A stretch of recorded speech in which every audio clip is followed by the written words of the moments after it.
Hello guys, ഒരു get ready with me കണ്ടാലോ? ഞാൻ ഇങ്ങനെയൊക്കെയാണ് മേക്കപ്പ് ചെയ്യാറ്. ഞാൻ മേക്കപ്പ് ചെയ്യാൻ എക്സ്പേർട്ടൊന്നും അല്ല.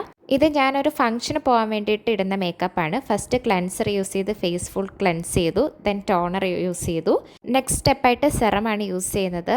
എനിക്ക് ആക്നി മാർക്സ് ഒക്കെ നല്ലപോലെ മാറിയിട്ടുണ്ട് ഈ സെറം യൂസ് ചെയ്തിട്ട്. ദെൻ മോയ്സ്ചറൈസർ, ന്യൂട്രിഡേമിൻ്റെ മോയ്സ്ചറൈസറാണ് ഞാൻ യൂസ് ചെയ്യുന്നത്.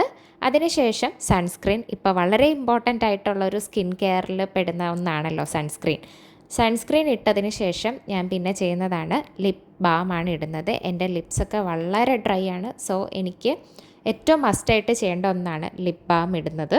സോ ഇത്രയുമാണ് എൻ്റെ സ്കിൻ കെയർ ആയിട്ട് വരുന്നത്. അതിനുശേഷം പ്രൈമർ ഞാൻ ഇടുകയാണ് മേക്കപ്പിന് മുമ്പായിട്ട്.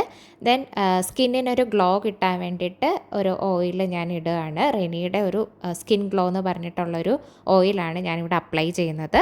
അതിനുശേഷം കളർ കറക്റ്റർ യൂസ് ചെയ്തിട്ട് ഡാർക്ക് സ്പോട്ട്സ് ഉള്ളിടത്തെല്ലാം ഞാൻ അത് അപ്ലൈ ചെയ്യാണ്. ഓറഞ്ച് ഷെയ്ഡാണ് ഞാനിവിടെ മെയിനായിട്ടും യൂസ് ചെയ്യുന്നത്.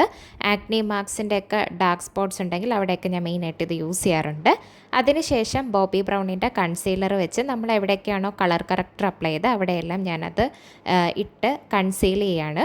എൻ്റെ ഫേവറേറ്റ് കൺസീലറാണ് ഈ ബോബി ബ്രൗണിൻ്റെ കൺസീലർ.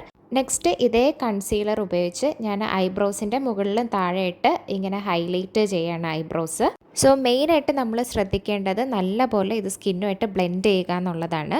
അതിനുശേഷമാണ് ഞാൻ ഫൗണ്ടേഷൻ അപ്ലൈ ചെയ്യുന്നത്. ഇതും ബോബി ബ്രൗണിൻ്റെ തന്നെ ഫൗണ്ടേഷനാണ്. ഞാൻ പാർട്ടി ഫങ്ഷൻ ടൈമിനാണ് ഇത് മെയിനായിട്ട് അപ്ലൈ ചെയ്യാറ്. അത് അങ്ങനെ നല്ലപോലെ ബ്ലെൻഡ് ചെയ്തെടുത്തിരിക്കുകയാണ്. അതിനുശേഷം നമ്മൾ ഐബ്രോസ് ഫില്ല് ചെയ്യാണ്. എനിക്ക് ഫില്ല് ചെയ്യാൻ വേണ്ടിയിട്ടും അങ്ങനെയൊന്നും ഇല്ല, ബട്ട് ഒരു ഷേപ്പൊക്കെ കൊടുത്തു. ദെൻ നമ്മൾ ചെയ്യുന്നത് ഐ ഷാഡോ യൂസ് ചെയ്യാണ്. ആദ്യം ഒരു ലൈറ്റ് പിങ്ക് വയലറ്റ് ഷെയ്ഡിൽ വരുന്ന ഒരു കളറാണ് യൂസ് ചെയ്തത്. അതിനുശേഷം അതിനേക്കാൾ കുറച്ചുകൂടെ ഡാർക്കർ ഷെയ്ഡ്, ദെൻ ഒരു ഷിമ്മറും കൂടെ ഞാൻ യൂസ് ചെയ്തിട്ടുണ്ടായിരുന്നു. എനിക്ക് ഈ ഷിമ്മർ ഇടാൻ ഭയങ്കര ഇഷ്ടമാണ്.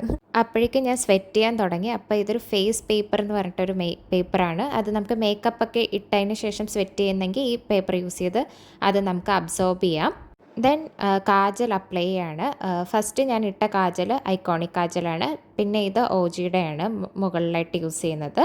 അതിനുശേഷം പൊട്ടൊക്കെ വെച്ചു കമ്മലിടുകയാണ്. എൻ്റെ കൂടെ പഠിച്ച ഫ്രണ്ടിൻ്റെ മാരേജ് ഫംഗ്ഷന് വേണ്ടിയിട്ടാണ് ഞാൻ പോകുന്നത്. അതിനുശേഷം ലിപ്പ് ലൈനർ യൂസ് ചെയ്ത് ലിപ്പിനൊരു ഷേപ്പ് കൊടുക്കുകയാണ്. ദെൻ മാക്കിൻ്റെ ലിപ്സ്റ്റിക്കാണ് ഞാനിവിടെ ഇടുന്നത്. ഇതെനിക്ക് മേഘ ചേച്ചി ഇംഗ്ലണ്ടിൽ നിന്ന് കൊണ്ടുവന്നതാണ്. ചേച്ചി അമ്മയുടെ സ്റ്റുഡൻ്റാണ്, പക്ഷേ എനിക്കെൻ്റെ സ്വന്തം ചേച്ചിയെ പോലെയാണ്. സോ താങ്ക് യു ചേച്ചി. അതിനുശേഷം കോണ്ടോർ യൂസ് ചെയ്തിട്ട് നോസിനൊരു ഷേപ്പ് കൊടുക്കുകയാണ്. സോ ലാസ്റ്റ് സ്റ്റെപ്പായ മസ്കാര യൂസ് ചെയ്യാണ്. ഇതാണ് എൻ്റെ ഫൈനൽ ലുക്ക്. നിങ്ങൾക്ക് ഇഷ്ടപ്പെട്ടാൽ കമൻറ്റ് ചെയ്യുക. സോ അത്രയേ ഉള്ളൂ. ബൈ.